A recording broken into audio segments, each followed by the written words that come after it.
एक ऐसा स्टूडियो जिसमें भारत के सारे कल्चर और ट्रेडिशन समेटे हुए हैं। एक ऐसा स्टूडियो जो कि खुद बनाया है एक ऐसी लेडी ने जो पिछले 20 साल से मीडिया में काम कर रही थी। एक ऐसा स्टूडियो उस लेडी का जो अपना 20 साल का करियर छोड़कर और इस छोटे से स्टूडियो में जिसने अपनी पूरी ज़िंदगी को समेट के रख दिया है। इस स्टूडियो में वो सारी चीज़ें ला के रखी हैं जो भारत के कोने कोने से आप शायद ढूंढेंगे तो भी आपको नहीं मिलेगी।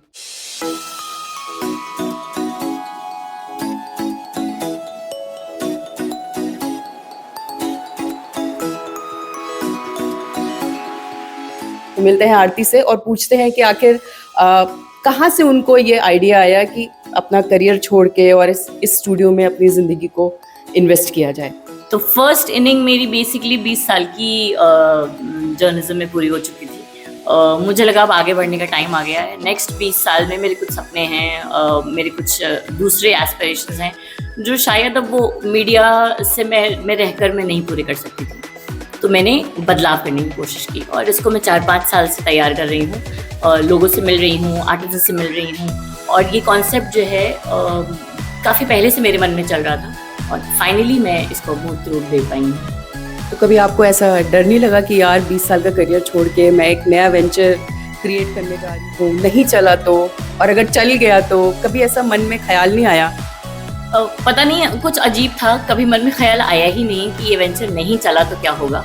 मैंने बस फुल स्टॉप लगाया, अपना काम मीडिया से अलविदा लिया, अपना पूरी तरह से उसको अपना समर्पण दिया था वो ख़त्म कर दिया और अचानक से बस इसमें आ गई और अपना सारा जितना भी फोकस था वो सब आर्टिस्ट को ढूंढने में, उनकी कला को समझने में, मैं क्या रख सकती हूँ, क्या लोगों को पसंद आएगा और क्या मैं अलग कर सकती हूँ। एक रिटेल स्टोर की फाउंडर के नाम से जाना नहीं चाहती मैं, और मैं चाहती हूँ कि मुझे एक आर्ट क्यूरेटर की तरह जाना जाए। तो उसी तरह से क्यूरेट किए हैं मैंने एक पीस यहाँ पर, तो डर नहीं लगा, कभी डर नहीं लगा।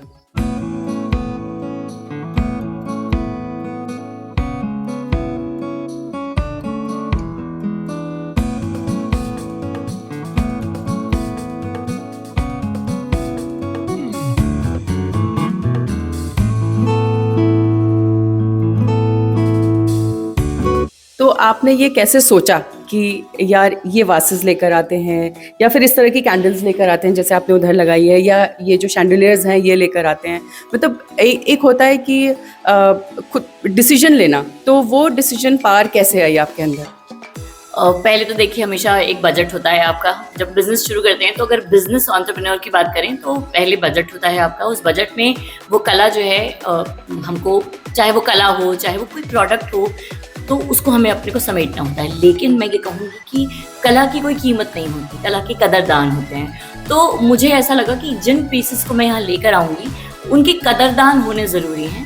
कीमत थोड़ा इधर उधर चलेगी और मैं इसी नज़र से उठा कर लेकर आई हूँ कि चीज़ें मुझे जो बहुत ब्यूटीफुल लग रही हैं, आई एम श्योर वो मेरी नज़रों से अगर लोग देखेंगे तो वो समझेंगे कि मैं अद्भुत कलाकारी को बहुत सारी जगह से इकट्ठा करके मैं यहाँ पर रख रही हूँ। तो आप कह रही हैं कि इस आपके स्टूडियो को रिटेल स्टोर के नाम से नहीं जाना जाए, तो फिर हम इसको क्या नाम दें? आपने स्टूडियो तो पहले ही बोल दिया, आपने बोला स्टोर मत बोलो, इसको स्टूडियो बोलो, तो और हम क्या कह सकते हैं इसको? जी, तो मेरा सबसे पहला शुरुआत यही था। मैंने अपने सब दोस्तों को भी कहा कि मुझे रिटेल स्टोर नहीं बोलो प्लीज़। मैंने एक्चुअली किसी भी एक मार्केट प्लेस में जाके खोल सकती थी मैं ये स्टोर और वहाँ मुझे फुटफॉल भी ज़्यादा मिलता। बट फिर क्या होता, लोग आते, खरीदते, थोड़ा सराहते और चले जाते। मेरा जो पूरा कॉन्सेप्ट है वो नोएडा को एक क्रिएटिव हब देने का है। मैं चाहती हूँ कि एक क्रिएटिव हब ऐसा हो जहाँ पर ये जो कलाकार हैं जिनकी ये कलाकृतियाँ यहाँ लगी हुई हैं वो खुद आके अपना आर्ट लाइव डिस्प्ले कर सकें। और दूसरा, कला की कोई लिमिटेशन नहीं है। कला सिर्फ इस वास को बनाना या फिर इस ब्लू पॉटरी को बनाना नहीं है। कला कुकिंग भी है, कला गाना भी है, कला मतलब हर तरह की कला है। और मैं चाहती हूँ कि हर तरह का आर्टिस्ट जो है जल्द से घर में वेलकम हो और हम इसे क्रिएटिव हब की तरह काम करें। तो आपने क्रिएटिविटी की बात की, तो क्रिएटिव मतलब क्या? क्रिएटिव तो ये ग्लास भी बनाया है उन्होंने, और ये जो आप ब्लू पॉटरी की जो बात कर रही हैं ये भी क्रिएटिव है, तो इसके अलावा क्या? अब क्रिएटिव हब में देखिए, अभी मैंने पॉटरी का वर्कशॉप किया था, दैट वाज एब्सोल्युटली फ्री। फिर मैंने कॉकटेल मेकिंग का वर्कशॉप किया था। कॉकटेल बनाना भी अपने आप में एक कला ही है। वो जो मिक्सोलॉजिस्ट आए थे वो कलाकार थे मेरी नज़र में।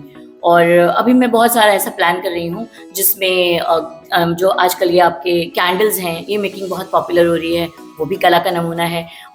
कोई अगर चिकनकारी का काम लेकर आऊँगी, अगर चिकन का मैंने आर्टिस्ट बुलाया तो वो भी कला का नमूना है। तो इस तरह से कभी पोएट्री होगी। मैं एक फ्लूट प्लेयर है मेरे, बहुत अजीज मित्र हैं, वो आके यहाँ फ्लूट प्ले करेंगे।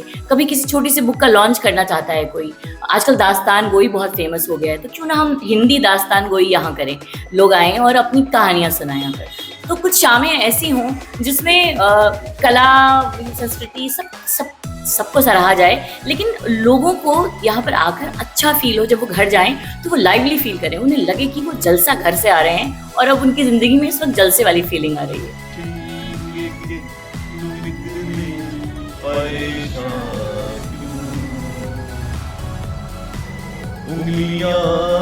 उठेगी सूखे हुए बालों की तरफ, एक नजर देखेंगे गुजरे हुए सालों की तरफ। तो मतलब आप मीडिया से निकल के आई हैं, लेकिन वो स्टूडियो आपके अंदर से बाहर नहीं निकल पाया है। वो स्टूडियो का जो एक एक्सपीरियंस होता है वो आपने मीडिया में छोड़ दिया, लेकिन ये स्टूडियो वापस आपने यहाँ पे क्रिएट कर लिया और इस स्टूडियो के माध्यम से आप बाकी सारे इवेंट्स यहाँ पे कराएंगी। और अभी आपने कॉकटेल किया, अभी आपने पोट्री किया, अब अगला क्या? अगला जो है मेरा प्लान दास्तान गोई का ही है।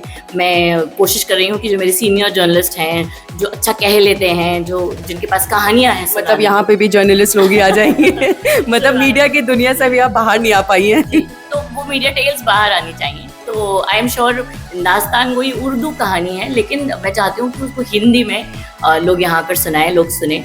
और मेरे एक अजीज़ फ्रेंड हैं, उनको बुक लॉन्च, उनकी 2-3 बुक लॉन्च हो चुकी हैं, तो मैं चाहती हूँ वो अपना छोटा सा बुक का पार्ट यहाँ के पढ़ें, लोग सुने समझें। इस तरह के बहुत सारे वर्कशॉप्स हमारे जो है लाइनअप है। लेट्स सी कहाँ तक जाते हैं हम लोग।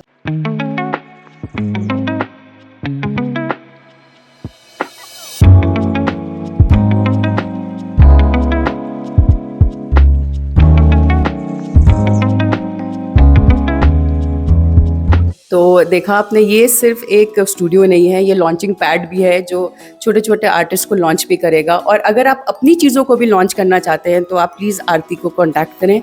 और यहाँ सिर्फ इनका ये होम डेकोर का ही नहीं है, ये यहाँ पे ऐसी और भी चीज़ें करती हैं जो कि भारत के कल्चर और उनके ट्रेडिशन को साथ लेकर चले। तो आरती से हमने ढेर सारी बातें की, उनके इस नए स्टूडियो के बारे में जाना, उनके इस कलेक्शन को देखा हमने, लेकिन एक चीज़ है जो हमसे मिस हो गई, वो है आरती का गाना। जितनी खूबसूरत ये है, जितना खूबसूरत उनका ये स्टूडियो है, उतनी खूबसूरत इनकी आवाज़ भी है। तो आरती, 2 लाइन हमारे दर्शकों के लिए। तो ये 2 लाइन एक्चुअली मेरे ऑडियंस के लिए है, मेरे कस्टमर्स के लिए है, कला को चाहने वालों के लिए है।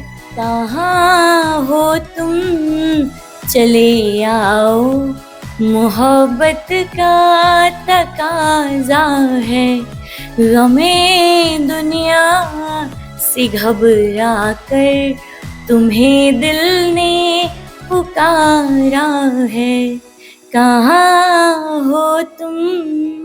तो ये गाना हमारे दर्शकों के लिए था, डेडिकेटेड उनके लिए। कहाँ हो तुम, चले आओ भैया आरती जी के जलसा घर में। अब ये वेट कर रही हैं आप लोग का, आपसे मिलने के लिए, आपसे बातचीत करने के लिए। तो अगर आप आसपास हैं और आपके पास 1 घंटे का फ्री समय है तो सेक्टर 144 नोएडा में ज़रूर आइएगा और आरती से मिलिएगा, आरती से बातचीत कीजिएगा। आई एम श्योर उनसे बात करके आपको बहुत अच्छा लगेगा। और उनका ये जो सामान है, ये जब आप देखेंगे तो आपको इनके खुद के टेस्ट का पता चलेगा